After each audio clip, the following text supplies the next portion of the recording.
Blast, not again. What's that, Darcy, my love? Oh, Lizzie, you don't want to know. Now that only makes me want to know even more. Something you well know. Tell me, this secret you are very reluctant to reveal.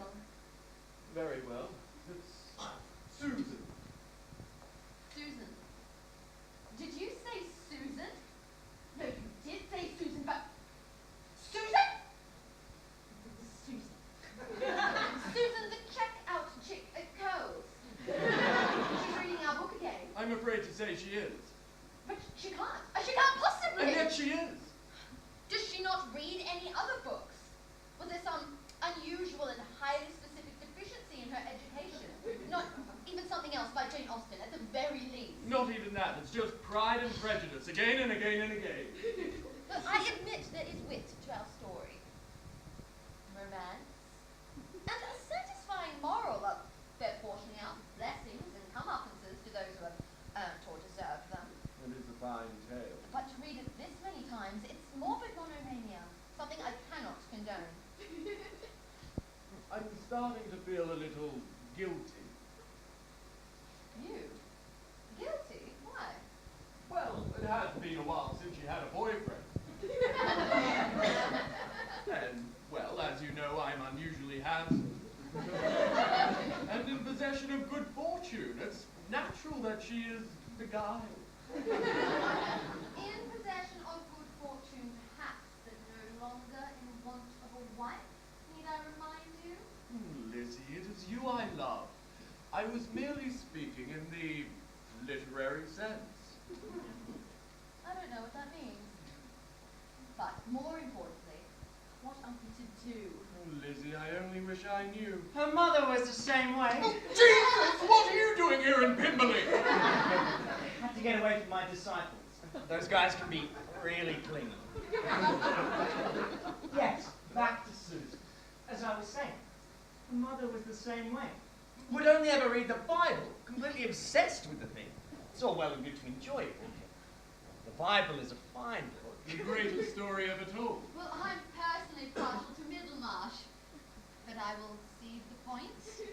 As I was saying, it's a fine book, but I've never felt it should be anyone's only book. And that seems to be the problem you are having with your Pride and Prejudice devotee. Well, as usual, Jesus, you've hit the nail upon the... struck upon the nature of the... Oh. We are dealing with our literary monogamist. I concur. It's delightful when someone reads our story. One does have some pride in one's tale, after all. Pride.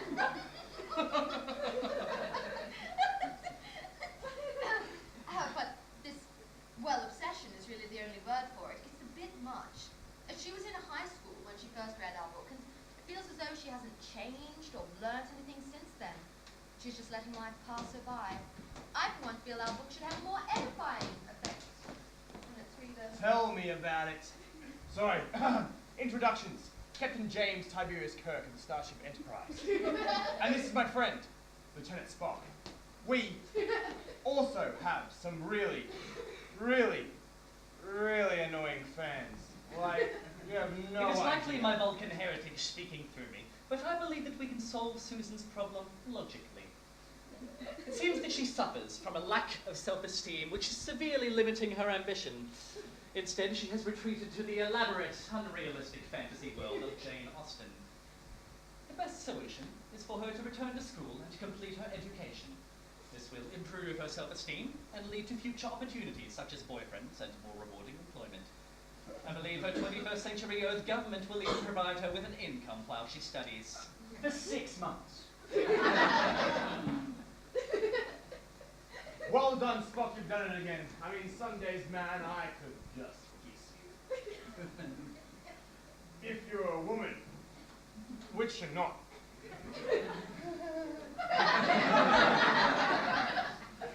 While I am incapable of experiencing what you humans call emotion, I understand that it is socially acceptable for me to thank you for your praise. Thank you, Captain. Well, this is all well and good, but how are we going to get the message across? I have a plan! Crazy plan. I haven't even thought it through yet. In fact, I don't even know if it's going to work yet. But if we get together, it just might. Well, tell us this crazy plan that just might work. We changed the ending of the story. Pride and Prejudice. We help her with her own life by showing her a way through the story. A play within a play, like Hamlet. Yes, but let's not get Hammy involved. He's a lovely man, but he just never seems to get anything done.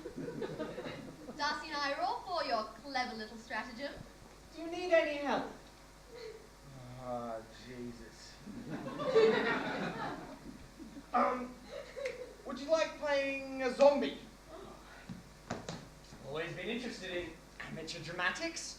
I think I can manage it. Yes, but does it have to be a zombie, though? I've always felt that inserting zombies higgledy-piggledy into a classic work smacks of a fundamental lack of creativity. May I suggest then that Jesus play a vampire instead? After all, they are both notoriously hard to kill. Well, it's decided then. Elizabeth and Darcy, get in your positions and get ready to play out the ending of the book. Spock, Jesus, and I will handle the rest. All right. How are you? How's it going? Oh, Lizzie, it's you I love. Though I may be proud and you are certainly prejudiced against my pride, we have both learned to work against our respective problems of pride and prejudice, and now we can be happily married. Oh, Darcy, you have no idea how happy this makes me. Now, I only wish we knew what was causing the mysterious cattle exsanguinations that have bedeviled our community of late. Darcy, behind you!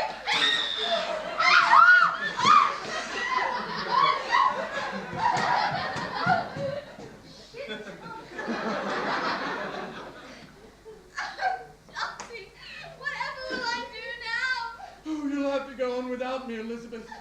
You can't expect a young, attractive, wealthy man to just fall into your lap.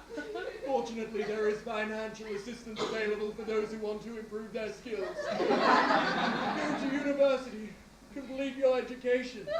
It is my dying wish. Oh no! Darcy is dead, murdered by a vampire. Are you sure he's not just being handsome in a sullenly taciturn and austere way? No, he's dead. Say, young lady, Starfleet are always looking for new cadets, especially ones with a bit of quickness about them. Come back to the future with us and study to be a Starfleet captain. I am grieved by the passing of Darcy, but I will go with you to seek a better future for myself and to fight Klingons.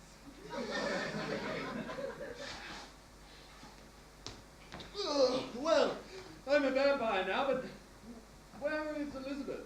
It is I, Jesus Christ. Your true love, Elizabeth, has gone with Kirk and Spock to the future, where she will study at Starfleet and have a happy and rewarding career as the captain of the SS Sensibility. But her life will never be truly complete without me. Take my time machine, go to the future.